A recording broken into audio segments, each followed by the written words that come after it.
C'est le grand jour, chers amis, c'est le grand choc entre le Paris Saint-Germain et le Borussia Dortmund. Le match très attendu, le derby très attendu dans cette poule de la mort. Bonjour à vous, chers amis téléspectateurs d'Afrique Sport, et bienvenue dans votre revue de presse quotidienne. Comme d'habitude, que vous soyez au travail ou à la maison, vous restez avec nous pour ce tour de l'actualité sportive que nous allons débuter avec la presse portugaise qui félicite le Benfica Lisbonne qui a battu Salzbourg et qui se relance dans cette compétition sur un score de 3-1 au Euro et qui revient sur cette belle victoire des joueurs de Benfica avec un très grand Angel Di Maria qui a été énorme. Benfica qui remporte une magnifique victoire. De son côté, la presse espagnole qui revient sur la rencontre qui opposait le Real Madrid à cette équipe carrément. Le Real Madrid, le club merengue, a remporté une belle victoire avec des buts inscrits par Joselu face à Union Berlin. On a vu Pleno con Cabeza, plein de tête avec qui? Avec le joueur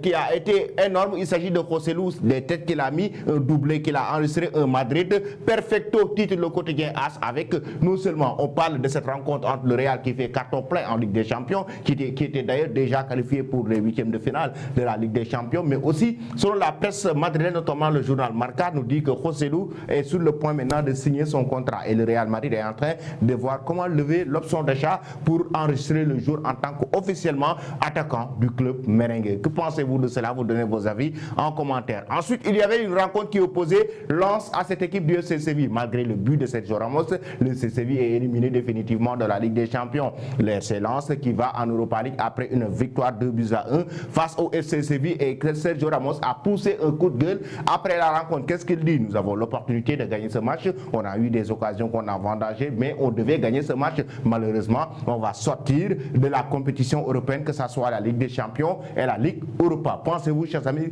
vraiment que les CCV méritaient de gagner cette rencontre face à Lens? Vous donnez vos avis en commentaire. Ensuite, la presse catalane maintenant pour parler de la rencontre qui va opposer Antwerp à cette équipe du Barça. Déjà, avec le Mundo Deportivo qui nous dit qu'à ganar por orgullo. Pourquoi? Parce que le Barça vient carrément d'une défaite face à Girona le week-end dernier et le FC Barcelone pour se relancer. Tout hier, je vous ai expliqué que le vestiaire du Barça est complètement KO après avoir enregistré une lourde défaite face à Girona. Une défaite qui a complètement déstabilisé les hommes de Xavi Hernandez.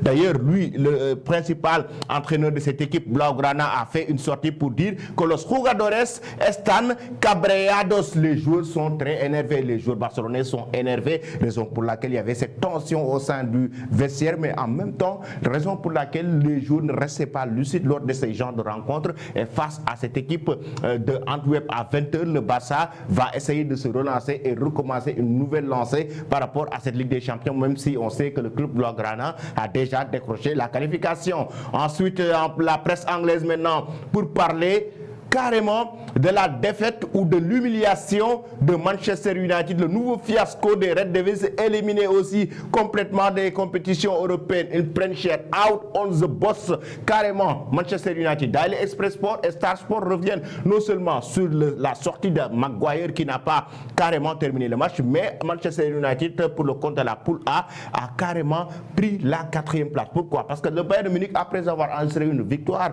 face à cette équipe de Red Devils avec ce but de Kingsley Coman, Manchester United est 4e, le Bayern est toujours 1er. Et avec Copenhague qui est toujours 2e, Galatasaray 3e et Manchester United 4e éliminé. Et en Ligue des Champions et en Ligue Europa, les Red Devils de Erik ten Hag ne vont pas disputer les compétitions européennes. Ils seront stoppés ici. Ten Hag prend cher, cette équipe de Red Devils prend cher. La presse anglaise, tout au long de la presse anglaise, on en parle. Et là, c'est une lourde défaite, mais aussi un fiasco en compétition européenne. Chers amis, ce sera le choc aujourd'hui maintenant entre le Paris Saint-Germain, le Borussia Dortmund, qui va accueillir le club de la capitale française. Top ou encore, comme le titre le quotidien L'équipe, toujours présent au stade des huitièmes de finale depuis le début de l'ère qatarienne. En 2011, le PSG n'est pas à l'abri de scénario catastrophe qui l'enverrait en Ligue Europa. Dortmund, Paris au pied du mur jaune. Le Paris Saint-Germain joue son avenir européen ce mercredi à Dortmund, à la clé, les huitièmes de finale de la Ligue des Champions ou les barrages de Ligue Europa. Le PSG a l'obligation de gagner, sinon qualification, ils iront directement en Ligue Europa. Ça peut être un fiasco carrément pour le club de la capitale française, raison pour laquelle d'ailleurs la presse sénégalaise va dans le même sens pour nous dire avec le quotidien Stade, Paris, la qualif ou l'humiliation. Le quotidien Record de son côté, Paris, Newcastle, Milan, 3 prétendants, un ticket. 3 prétendants et il y a un seul ticket pour décrocher la qualification en Ligue des Champions. Est-ce que le PSG va décrocher sa qualification? Vous donnez vos avis en commentaire. Restez connectés sur Afrique Sport pour ne rien rater de l'actualité. Merci et très bonne journée.